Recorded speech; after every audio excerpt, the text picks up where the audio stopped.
Welcome दोस्तों, सुस्वागतम। Paracetamol syrup बच्चों के इस पीने की दवा को तो लगभग आप सभी जानते हैं। आप सभी को यह जानकारी है कि यह दवा बुखार को ठीक करने की दवा है। लेकिन क्या आपको पता है कि बच्चों में यह दवा देने के बावजूद भी कई बार बुखार ठीक नहीं होता? ऐसा क्यों? ऐसा इसलिए है कि दवा चाहे कितनी भी पावरफुल क्यों ना हो, अगर सही मात्रा में नहीं दी जाए तो वह असर नहीं करती।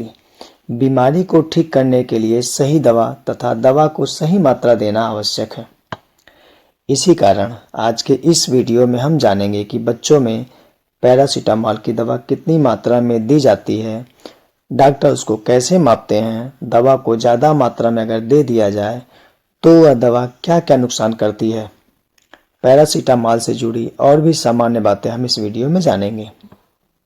हेलो फ्रेंड्स, वीडियो में सबसे पहले यह जानते हैं कि पैरासीटामॉल दवा बाजार में कई नाम से आती है। कुछ पॉपुलर ब्रांड्स जैसे कालपॉल, डोलो, T98 पैरासीटामॉल सिरप आदि, इन सभी दवाओं में पैरासीटामॉल ही होता है। आप किसी को भी ले सकते हैं, पर एक कन्फ्यूजन रह जाता है कि 120 mg, 250 mg पैरासीटामॉल पीडियाट्रिक यह क्या है तथा इसके लिखने का क्या कारण है। यह सभी दवाओं की अलग अलग डोज क्षमता है, जैसे T98 paediatric syrup, T98 syrup, T98 DS syrup, जिसमें पैरासीटामॉल पीडियाट्रिक में 1 ml में 100 mg तथा T98 में प्रति 5 ml में 120 mg तथा T98 DS सिरप में प्रति 5 ml में 250 mg होता है, जो डोज कैलकुलेशन के लिए बहुत ज़्यादा आवश्यक है। पैरासीटामॉल दर्द, बुखार तथा कई बार सूजन को ठीक करने के लिए प्रयोग लाई जाती है। इसी कारण आपने देखा होगा छोटे बच्चों को चोट लगने पर पैरासीटामॉल दिया जाता है।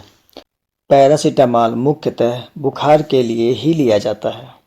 अब जान लेते हैं कि यह दवा कितनी मात्रा और कितने दिनों तक दी जाती है और यह बच्चों में यह दवा कितनी मात्रा में देनी है। यह डॉक्टर कैसे कैलकुलेट करते हैं? बच्चों में यह दवा कितनी मात्रा में दी जाएगी, मुख्यतः बच्चों के वजन पर कैलकुलेशन की जाती है। सामान्यतः बच्चों में पैरासीटामॉल 15 mg प्रति kg प्रति डोज दी जाती है। इसी की सहायता से डॉक्टर बच्चों के डोज का पता करते हैं। ऐसे यदि कोई बच्चा 12 kg का है तो उसे कैलकुलेशन के मानक से 180 mg पैरासीटामॉल प्रति खुराक दी जानी है, जिसे दिन में 2 से 3 बार आवश्यकता अनुसार दिया जाता है। यह तो समझ आ गया कि कितना mg देना है, लेकिन कितना ml दी जानी है यह समझ नहीं आया। यदि 120 mg प्रति 5 ml स्ट्रेंथ की सिरप है तो उस बच्चे को लगभग 7.2 ml सिरप दी जानी है, और सिरप अगर 250 mg का है तो उसे 3.5 ml सिरप दी जानी है। इसी कारण डॉक्टर ने जितनी मात्रा में लेने को कहा है उतनी मात्रा में ही पैरासीटामॉल को लो। अब हम देखते हैं कि बच्चे को पैरासीटामॉल की मात्रा अधिक ओवरडोज दे दी जाए तो क्या क्या समस्या हो सकती है।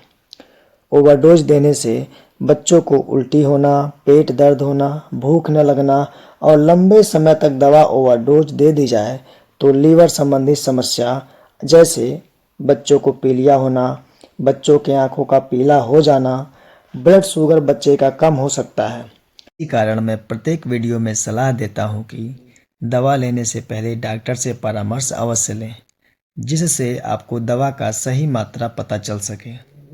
आज की जानकारी अच्छी लगी हो तो आस्को केयर चैनल को सब्सक्राइब करना ना भूलें। धन्यवाद।